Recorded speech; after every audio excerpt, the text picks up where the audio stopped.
Hello friends, welcome to தியா சமையல். இன்னைக்கு சமைக்க போற ரெசிபி என்னன்னா தேங்காய் சேர்க்காம ஒரு சட்னி தான் அரைக்க போறோம். இந்த சட்னியோட டேஸ்ட்டுக்கு 2-3 இட்லி எக்ஸ்ட்ராவே சாப்பிடுவாங்க.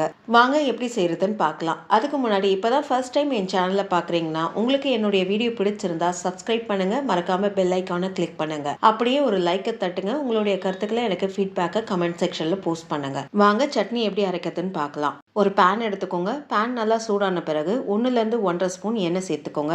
எண்ணெய் நல்லா சூடான பிறகு 1/4 ஸ்பூன் சீரகம் சேர்த்துக்கோங்க.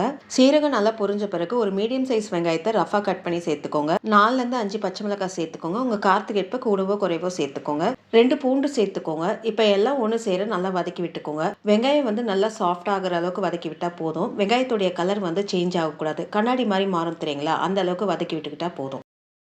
வெங்காயம் நல்லா சாஃப்ட் ஆகிற அளவுக்கு வதக்கி விட்டாச்சு. இப்போ இதில் 50 கிராம் வறுத்த வேர்க்கடலை சேர்த்துக்கோங்க.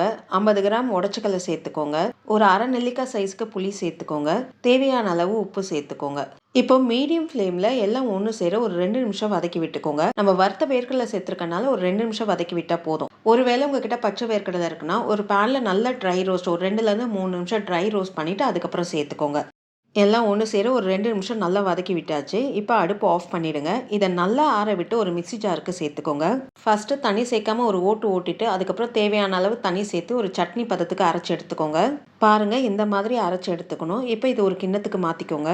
இப்போ தாளிச்சு கொட்டிடலாம். தாளிக்க ஒரு டேபிள் ஸ்பூன் எண்ணெய் சேர்த்துக்கோங்க. எண்ணெய் நல்லா சூடான பிறகு கொஞ்சம் கடுகு சேர்த்துக்கோங்க, கொஞ்சம் சீரகம் சேர்த்துக்கோங்க, கொஞ்சம் உளுந்து சேர்த்துக்கோங்க. கடுகு நல்லா வெடிச்ச பிறகு ஒரு காஞ்ச மிளகாய் சேர்த்துக்கோங்க, கொஞ்சம் கருவேப்பிலை சேர்த்துக்கோங்க. கருவேப்பிலை நல்லா பொரிஞ்ச பிறகு சட்னியில சேர்த்துக்கோங்க. எப்பவுமே ஒரே மாதிரி சட்னி அரைக்காம ஆனா டேஸ்ட்லயும் எந்த குறையும் இல்லாம ஒரு சூப்பரான டேஸ்டான ஒரு சட்னி ரெடி ஆயிடுச்சு. இந்த வீடியோ உங்களுக்கு பிடிச்சிருக்கும்னு நினைக்கிறேன். அப்படியே ஒரு லைக்கை தட்டுங்க. மறக்காம என் சேனலை சப்ஸ்கிரைப் பண்ணுங்க. நன்றி, வணக்கம்.